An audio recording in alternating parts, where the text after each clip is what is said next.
कौसल्या सुप्रजा रामपूर्वा सन्ध्या प्रवर्तते। उत्तिष्ठ नरशार्दूल कर्तव्यं देवमानिकम्। कौसल्या सुप्रजा रामपूर्वा सन्ध्या प्रवर्तते। उत्तिष्ठ नरशार्दूल कर्तव्यं देवमानिकम्। उत्तिष्ठ उत्तिष्ठ गोविन्द उत्तिष्ठ गरुडध्वज। उत्तिष्ठ कमलाकान्ता त्रैलोक्यं मङ्गलं कुरु। उत्तिष्ठ उत्तिष्ठ गोविन्द उत्तिष्ठ गरुडध्वज। उत्तिष्ठ कमलाकान्ता त्रैलोक्यं मङ्गलं कुरु। मातस्य मस्तजगतां मधुकेटभारे। वक्षो विहारिणि मनोहर दिव्यमूर्ते। श्रीस्वामिनि श्रितजनप्रियदानशीले। श्रीवेङ्कटेश दयिते तव सुप्रभातम्। मातस्य मस्तजगतां मधुकेटभारे। वक्षो विहारिणि मनोहर दिव्यमूर्ते। श्रीस्वामिनि श्रितजनप्रियदानशीले। श्रीवेङ्कटेश दयिते तव सुप्रभातम्। तव सुप्रभातमरविन्दलोचने। भवतु प्रसन्नमुखचन्द्रमण्डले। विधिशङ्करेन्द्रवनिताभिरचिते। विषशैलनाथ दयिते दयानिधे। अत्रादिसप्तऋषियस्य मुपास्य सन्ध्या। आकाशसिन्धुकमलानि मनोहराणि। आदाय पादयुगमर्चयितुं प्रपन्ना। शेषाद्रिशेखर विभो तव सुप्रभातम्। पञ्चाननाब्जभव षण्मुखवासवाद्या।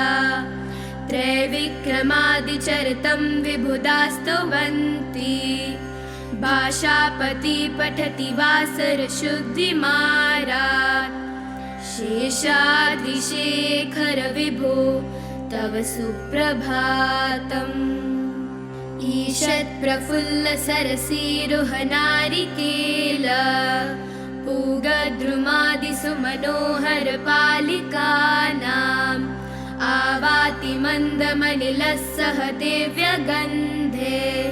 शेषाद्रिशेखर विभो तव सुप्रभातम्। उन्मील्य नेत्रयुगमुत्तमपञ्जरस्था। पात्रावशिष्ट कदलीफलपायसानि। भुक्त्वा सलीलमथ केलिशुका पठन्ति। शेषाद्रिशेखर विभो तव सुप्रभातम्। तन्त्री प्रकर्ष मधुरस्वनया विपञ्चा। गायत्यनन्तचरितं तव नारदोऽपि। भाषा समग्रमसतकृतचारुरम्यम्। शेषाद्रिशेखर विभो तव सुप्रभातम्। भृङ्गावली च मकरन्दरसानुवेद्ध। झङ्कारगीतनिनदे सह सेवनाय। निर्यात्युपन्तसरसी कमलोदरेभ्यः। शेषाद्रिशेखर विभो तव सुप्रभातम्। योषा गणेन वरिदद्भिर्मध्यमाने। घोषालयेषु दधिमन्थन तीव्रघोषा। रोषात् कलिं विदधते ककुभश्च कुम्भा। शेषाद्रिशेखर विभो तव सुप्रभातम्। पद्मेशमित्रशतपत्रगतालिवर्गा। हर्तुं श्रियं कुवलयस्य निजाङ्गलक्ष्म्या। भेरीनिनादमिव बिभ्रति तीव्रनादम्। शेषाद्रिशेखर विभो तव सुप्रभातम्। श्रीमन्नभीष्टवरदाखिललोकबन्धो श्री श्रीनिवास जगदेकदयेकसिन्धो श्रीदेवतागृहभुजान्तरदिव्यमूर्ते श्रीवेङ्कटाचलपते तव सुप्रभातम्। श्रीमन्नभीष्टवरदाखिललोकबन्धो श्री श्रीनिवास जगदेकदयेकसिन्धो श्रीदेवतागृहभुजान्तरदिव्यमूर्ते श्रीवेङ्कटाचलपते तव सुप्रभातम्। श्रीस्वामी पुष्करिणिकाप्लवनिर्मलाङ्गा श्रेयोर्थिनो हरविरञ्च सनन्दनाद्या द्वारे वसन्ति वरवेत्रहतोत्तमाङ्गा श्रीवेङ्कटाचलपते तव सुप्रभातम्। श्रीशेषशैलगरुडाचलवेङ्कटाद्रि नारायणाद्रिविषभाद्रिविषाद्रिमुख्याम् आख्यां त्वदीयवसतेरनिशं वदन्ति श्रीवेङ्कटाचलपते तव सुप्रभातम्। सेवापराशिवसुरेश किशानुधर्म रक्षोऽम्बुनाथ पवमानधनाधिनाथा भृद्धाञ्जलिप्रबलसन्निजशीर्षदेशा श्रीवेङ्कटाचलपते तव सुप्रभातम्। घाटीषु ते विहगराजमृगादिराजा नागादिराज गजराज हयादिराजा स्वस्वाधिकारमहिमाधिकमर्थयन्ते श्रीवेङ्कटाचलपते तव सुप्रभातम्।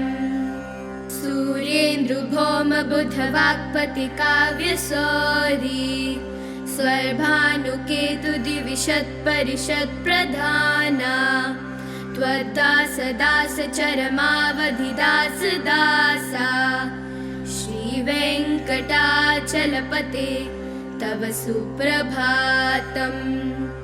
त्वत्पादधूलिभरितस्फुरितोत्तमाङ्गा स्वर्गापवर्गनिरपेक्षनिजान्तरङ्गा कल्पागमाकलनयाकुलतां लभन्ते श्रीवेङ्कटाचलपते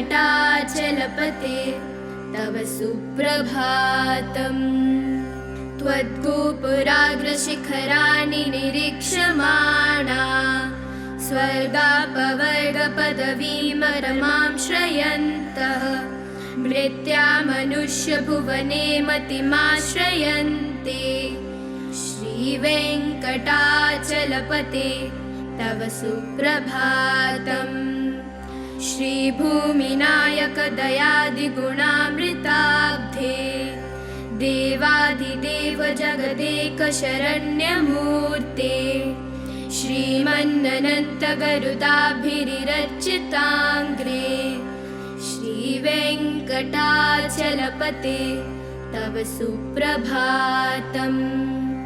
श्रीपद्मनाभपुरुषोत्तमवासुदेव वैकुण्ठमाधव जनार्दन चक्रपाणे श्रीवत्सचिह्न शरणागत पारिजात श्रीवेङ्कटाचलपते तव सुप्रभातम्। कन्दर्पदर्पहर सुन्दर दिव्यमूर्ते कान्ताकुचाम्बुरुकुट्मललोलदृष्टे कल्याण निर्मल गुणाकर दिव्यकीर्ते श्रीवेङ्कटाचलपते तव सुप्रभातम्। नीनाकृते कमठकोलनृसिंहवर्णिन् स्वामिन् परश्वथ तपोधन रामचन्द्र श्रीशांश राम यदुनन्दन कल्किरूप श्रीवेङ्कटाचलपते तव सुप्रभातम्। एलालवङ्गघनसार सुगन्धितीर्थम् दिव्यं वियत्सरिति हेमघटेषु पूर्णम् धृत्वाद्यवेदकशिखामणया प्रहष्टा तिष्ठन्ति वेङ्कटपते तव सुप्रभातम्।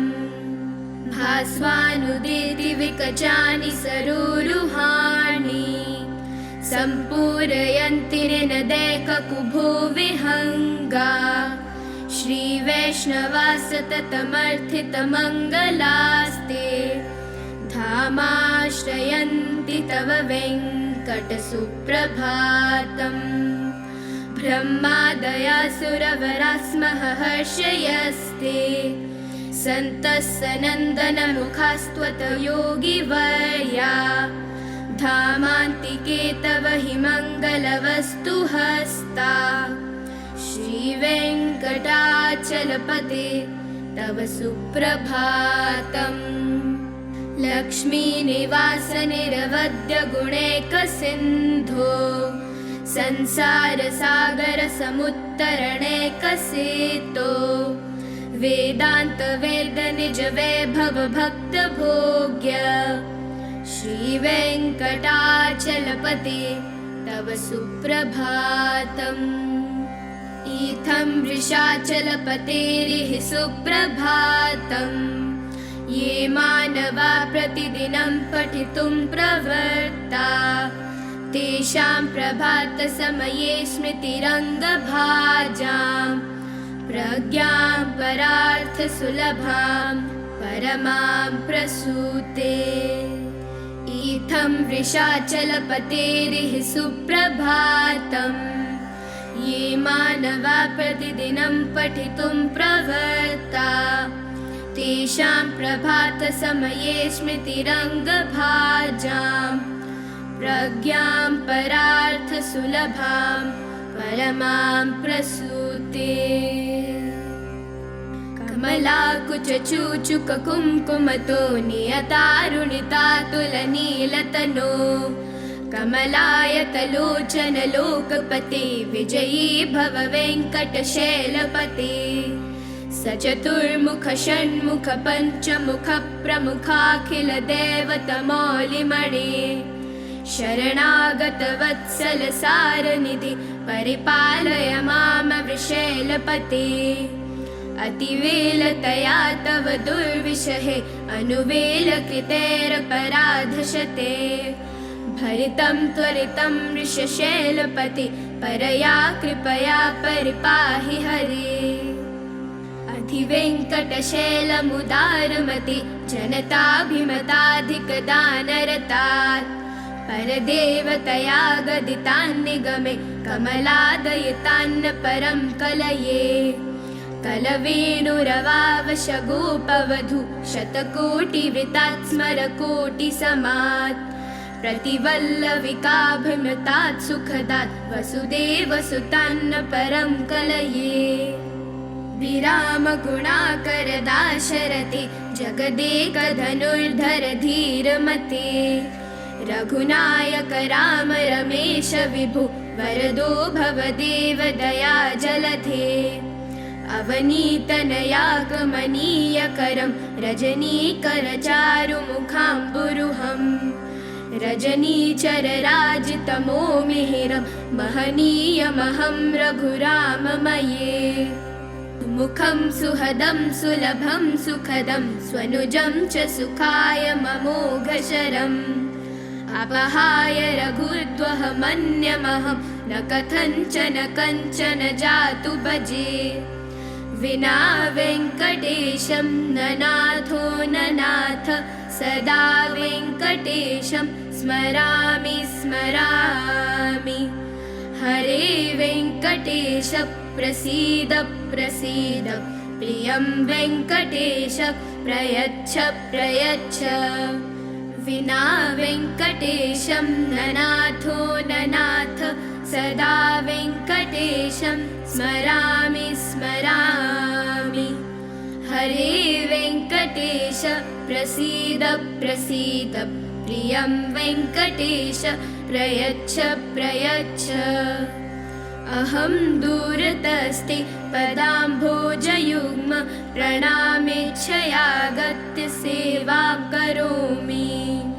सकृत्सेवया नित्यसेवाफलं त्वं प्रयच्छ प्रयच्छ प्रभो वेङ्कटेश।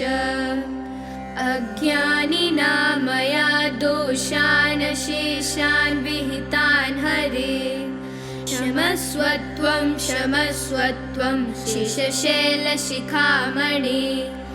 अज्ञानिना मया दोषान् शेषान् विहितान् हरे, क्षमस्वत्वं क्षमस्वत्वं शेषशैलशिखामणे।